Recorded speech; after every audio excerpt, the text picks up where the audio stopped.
Professor Augustine Sinclair, a man of science.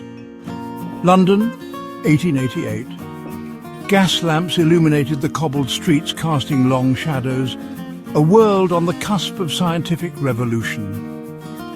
Professor Sinclair, a staunch believer in logic and reason, stood at the forefront of this change. His world was one of microscopes and dissection tables, where every observation fueled his insatiable thirst for knowledge. Professor Sinclair, however, was about to enter a realm where logic faltered, a realm where the lines between science and superstition blurred. His journey into this unknown territory began quite unexpectedly with a raven. The raven, a creature often associated with ill omens and dark prophecies, became the object of the professor's intense scrutiny. This was no mere fascination with the natural world. This was the beginning of an obsession that would challenge everything Professor Sinclair thought he knew about life, death, and the very nature of reality. His rational mind, accustomed to the tangible and the demonstrable, would soon be confronted with the inexplicable. The eyes. That was the first thing that unsettled Professor Sinclair. The raven's eyes, black and fathomless, seemed to hold a strange intelligence, an unnervingly sentient gaze that followed his every move. One crisp morning, as the professor was engrossed in his studies, the raven landed on his windowsill. The creature cocked its head, those obsidian eyes boring into him, and let out a raucous caw. The professor, momentarily startled, quickly regained his composure. His scientific mind dismissed the incident as mere animal behavior. Yet he couldn't shake off the feeling of being observed, scrutinized by something at once alien and knowing. The encounter sparked a curiosity in Professor Sinclair, a need to understand the creature that had so effortlessly pierced his composure. Days turned into weeks, and the professor's fascination with the raven grew. He observed it meticulously, noting its behavior, its movements, its calls. It was during one of these observation sessions that he noticed something peculiar. The raven's movements were unnaturally smooth, precise, almost mechanical. A disquieting thought began to take root in his mind, a thought that whispered of clockwork and gears hidden beneath the bird's glossy black feathers. Professor Sinclair decided to dissect a raven, not out of cruelty, but in the name of scientific understanding. He procured a recently deceased raven. The creature lay on his dissecting table, cold and still. With a deep breath, he made the first incision. What he found sent a chill down his spine.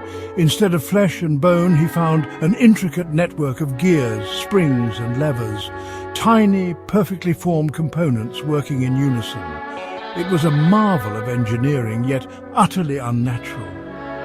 The raven, the creature of myth and legend, was a machine. Professor Sinclair was both exhilarated and terrified. His discovery challenged everything he had ever believed. It defied the laws of nature, the very principles of life itself. His mind, struggling to grasp the implications of what he had found, raced through countless possibilities. Who built these intricate machines, and for what purpose? The questions hammered at his sanity, driving him to the brink of obsession. The more he delved into the mechanics of the raven, the more he realized the terrifying truth. He was not looking at a product of nature, but a creation of something far more sinister.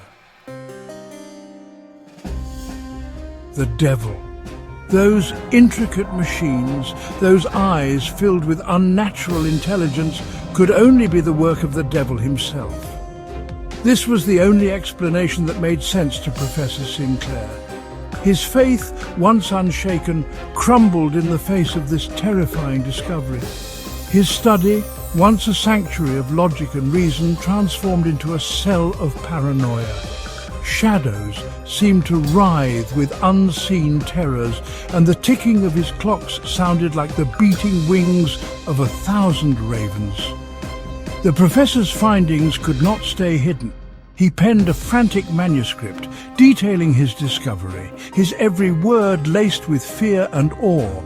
This was not merely a scientific revelation, it was a religious epiphany, a chilling testament to the forces of darkness encroaching upon the world. He knew the world must be warned. These Raven machines were not mere curiosities, they were harbingers of something darker, something sinister that threatened to shatter the very foundations of their reality. He shivered, the weight of his discovery heavy on his soul. The world was on the precipice of a terrifying new era. The scientific community scoffed. Society labelled him a madman. Professor Sinclair's revelation was met with disbelief and ridicule. His peers, unable to accept the possibility of something beyond their understanding, dismissed his findings as the ramblings of a broken mind. Newspapers ran sensationalized stories painting him as a delusional fool, yet a seed of doubt had been sown. The public, once so eager to embrace the wonders of science, now looked upon the skies with suspicion and fear.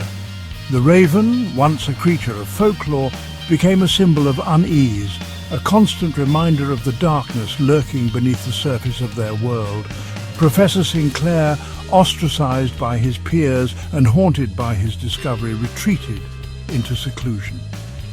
He knew the truth, even if the world refused to see. The ravens were out there watching, waiting.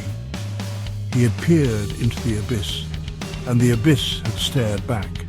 The world, forever changed, trembled on the brink of a new and uncertain future.